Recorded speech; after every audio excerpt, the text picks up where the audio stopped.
ആത്മബന്ധുക്കൾക്ക് വിനീതമായ നമസ്കാരം. കർമ്മയോഗം കുടുംബങ്ങളിൽ മുഴുകി ആഗ്രഹങ്ങളെ നിലനിർത്തിക്കൊണ്ട് ജീവിക്കുന്ന ഒരാൾക്ക് വിധിക്കപ്പെട്ടിരിക്കുന്നു. ലോക കാര്യങ്ങളിൽ പരിപൂർണമായും വിരക്തി വന്നവർക്ക് ജ്ഞാനയോഗവും.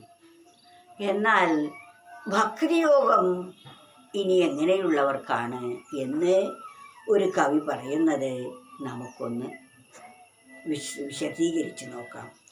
ഭാഗ്യം നിമിത്തം ഭഗവത് കഥാദി സംപ്രീതിയുണ്ടെങ്കിലും ഉൾക്കുരുന്നിൽ ധനാശയും മറ്റുമടങ്ങി നിൽപ്പൂ മറ്റരും മർത്യനു ഭക്തിയോഗം. ആർക്കാണ് ഭക്തിയോഗം എന്ന് വിവരിക്കപ്പെട്ടിരിക്കുന്നു. ഭാഗ്യം നിമിത്തം ഭഗവത് കഥാദി, ജന്മസുഹൃതം കൊണ്ട് ഈശ്വര കഥകളിൽ താല്പര്യമുണ്ടാവുക, ഭജന കീർത്തനാദികൾ ആലപിക്കാൻ താല്പര്യമുണ്ടാവുക. അതാണ് ഭാഗ്യം നിമിത്തം ഭഗവത് കഥാദി സംപ്രീതിയുണ്ടെങ്കിലും ഉൾക്കുരുന്നിൽ. ഭഗവത് കാര്യങ്ങളിലൊക്കെ സംപ്രീതിയുണ്ട്, എങ്കിലും ധനാശയും മറ്റുമടങ്ങി നിൽപ്പൂ.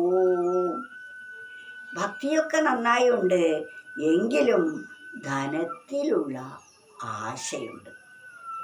ധനം വേണം, സുഖിക്കണം, ലോകപദാർത്ഥങ്ങളെ വാരിക്കൂട്ടണം ഇത്യാദി മനോഭാവത്തോടു കൂടിയവർ.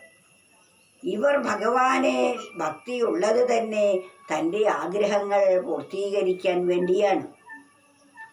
അതാണ് ശരിയായ ഭക്തിയോഗത്തിൻ്റെ സമ്പ്രദായം. അതിനാൽ അങ്ങനെയുള്ള ഭക്തിയോഗം വന്ന് അതിൽ പൂർണ്ണത എത്തിക്കഴിയുമ്പോൾ അവർ തന്നെ ജ്ഞാനയോഗത്തിന് അർഹരാകും. ഈ പ്രപഞ്ചത്തിലെ ഭോഗങ്ങളെല്ലാം അനിത്യവും ക്ഷണികവും തുച്ഛവും ദുഃഖപ്രദവുമാണെന്ന് ഗ്രഹിച്ച് ആ പരമാത്മാവിലേക്ക് തന്നെ തൻ്റെ മനസ്സിനെ തിരിച്ചുവിടാനുള്ള യോഗ്യത നേടിയവരാണ് ജ്ഞാനയോഗികൾ. കർമ്മയോഗത്തിലൂടെ ചിത്തശുദ്ധി വന്ന് ഭക്തിയോഗത്തിന് അർഹരാവുകയും ഭക്തിയോഗത്തിലൂടെ ജ്ഞാനയോഗം അനുഷ്ഠിക്കുകയും ചെയ്യുന്നു. ഇപ്രകാരത്തിലാണ് ഓരോ വ്യക്തികളും തൻ്റെ ജീവിതത്തിൽ പുലർത്തി വരുന്നത്. ഭാഗ്യം നിമിത്തം ഭഗവത് കഥാദി സംപ്രീതിയുണ്ടെങ്കിലും ഉൾക്കുരുന്നിൽ ധനാശയും മറ്റുമടങ്ങി നിൽപ്പൂണ്ടമട്ടരും മർത്യരും ഭക്തിയോഗം. അതിനാൽ ഈ 3 മാർഗങ്ങളും ഒരു വ്യക്തിയിലൂടെ കടന്നു പോവേണ്ടതാണ്. ഒരു വ്യക്തിയിലൂടെ 3 മാർഗവും ആവശ്യവുമാണ്.